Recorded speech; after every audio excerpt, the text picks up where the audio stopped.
үлкен бір көтеріліс болған кезде, сол көтерілісті ешкім тоқтата алмағанда, ақ жаулықты ана сол көтеріліске шығып келе жатқан адамдардың алдынан шығып, басындағы ақ жаулығын алдына төсеген кезде, ана келе жатқан үлкен тобыр кілт тоқтат дейді.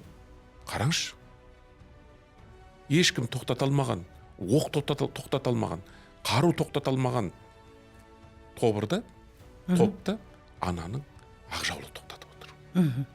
Яғни біздің қоғамда, біздің бабаларымызда анаға деген құрмет, ана деген ол әйел ғой, әйелге деген құрмет жоғары болды. Неге? Өйткені біздің қазақ әйелдері де сондай еді. Құрметтеуге, сыйлауға тұрарлық еді.